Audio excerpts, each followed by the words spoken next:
Hey friends, back after a bit of a break with a rather tantalizing geometry problem to tackle. This problem was taken from the American Mathematics Competition. In essence, what we have here is a large square ABCD whose sides are length 1, and we're going to use the diagonal BD and the midpoint of side CD to form infinitely many triangles, whose infinitely many areas we want to add up to solve this problem. That's the goal, to perform that infinite sum of areas. So pause the video and try this problem on your own before unpausing. So let's start by calling the midpoint of CD capital X1. We're going to move with the line segment in red outward from X1 to A, and where it hits the diagonal we'll call that point capital Y1. Notice that doing that has produced a triangle DY1X1, which you'll notice fits the form of the triangles whose areas we're trying to find.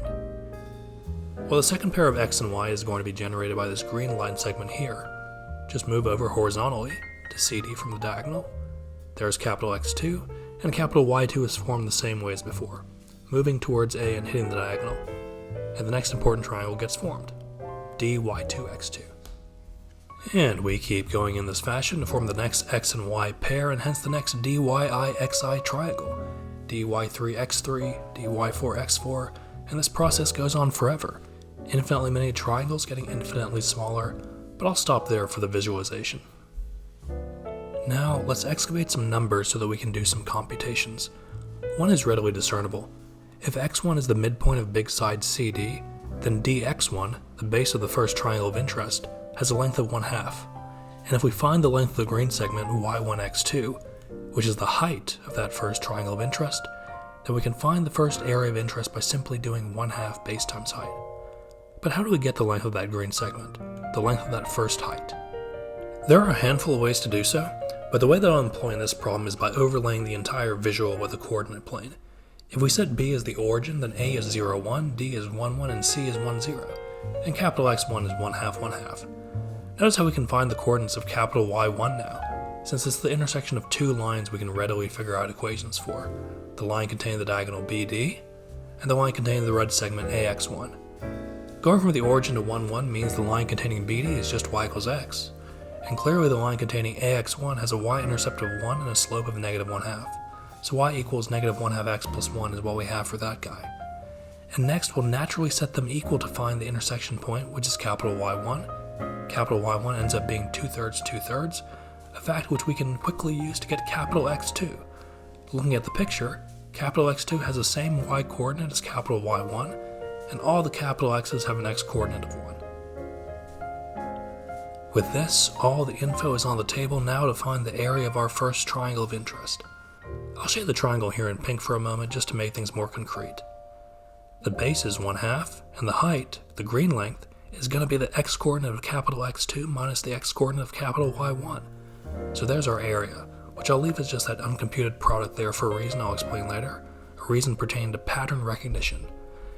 Next, since we now know the coordinates of capital X2, let's launch off into doing the whole process again for our second triangle of interest, DY2X2.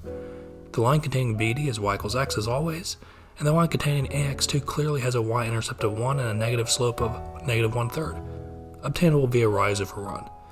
And again, we find the intersection of the lines, capital Y2. Y2 is 3/4, 3/4, and X3, capital X3 rather, found by moving just to the right of capital Y2 on the picture, has coordinates of 1, 3/4. And we know enough now to find the second area of interest. Looking at the picture, the base of the triangle is going to be 1 minus the y coordinate of capital X2, so 1 minus 2/3 or 1/3, and the green height of the triangle is going to be the x coordinate of capital X3 minus the x coordinate of capital Y2. We have 1/2 times 1/3 times 1/4, and I suppose to fit the form, I'll change the previous product to 1/2 times 1/2 times 1/3. As before, now that we know capital X3, let's run through the process one more time for the third triangle of interest, DY3X3, in the hopes of picking up on a pattern. Here are our lines this time, and here's our intersection point capital Y3 and capital X4 just to the right of it. As before, we can get our third desired area, 1/2 times 1/4 times 1/5. But hold up, a clear and pretty nifty pattern has thankfully emerged. The intersection coordinates that I'm underlining in pink here, 2, 3, 2, 3, 3, 4, 3, 4, 4, 5, 4, 5, and the product strings, underlined in red, 1/2 times 1/3, 1/3 times 1/4, 1/4 times 1/5, all have incrementally increasing digits, every corresponding digit in the upcoming pair is increasing by 1. So we might suspect that this numerical pattern will continue forever, the next product string being 1/2 times 1/5 times 1/6, and it turns out we'd be right. This pattern does indeed continue forever. There's a rigorous way to prove that fact using a technique called mathematical induction, but we can see it too, albeit a bit less rigorously, with just inspection. Let's pay careful numerical attention to how we found the line AX3. The y-coordinate of capital X3 is 3/4. In finding the line AX3, when we subtract 3/4 from the y-intercept of 1, as I did over there in light pink, we get 1/4 to give us a slope of -1/4. And when, to then find the x-coordinate of capital Y3, we add 1/4 x to just 1x, we're guaranteed to get just one more in the numerator than 4/4 x, namely 5/4 x.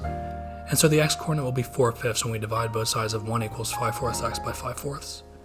The x-coordinate being 4/5 means the y-coordinate is 4/5, and this all guarantees that the area product will be 1/2 times 1/4 times 1/5, since the green length is 1 minus the current x-coordinate, and the base is just 1 minus the previous y-coordinate of the capital X, which was just the previous x-coordinate of the capital Y.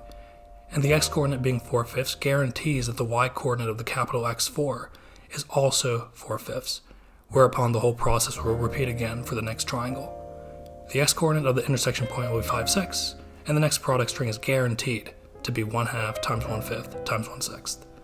Digital step-ups by 1.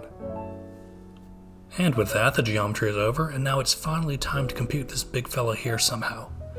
As is currently written, things aren't looking too promising, until we notice that every term fits the form 1 over n times n plus 1, and 1 over n times n plus 1 can be rewritten as a difference of two numbers, 1 over n minus 1 over n plus 1. To see this, note what happens when you find a common denominator for the two fractions. The difference yields back 1 over n times n plus 1. We can box that fact in green and deploy it to rewrite the sum in a more useful way. Rewriting every term in accordance with it, we get this, and pinking the common factors 1/2 and factoring them out leaves us with this. At first glance, this all doesn't seem too useful, but look at these red terms, these red pairs. Each one is a 0, leaving us with a bunch of wonderful zeros, and so the whole inner parenthetical infinite sum telescopes to 1/2. And at last, we're left with 1/2 times 1/2, 1/4. So big picture, just a fun problem all around. Started with a visual, then the strategy of overlaying that visual with a coordinate plane, then using inspection to find a pattern for that sum, and then finally rewriting that sum in a way that reveals it to be a telescoping series. Just a really fun mix of ideas.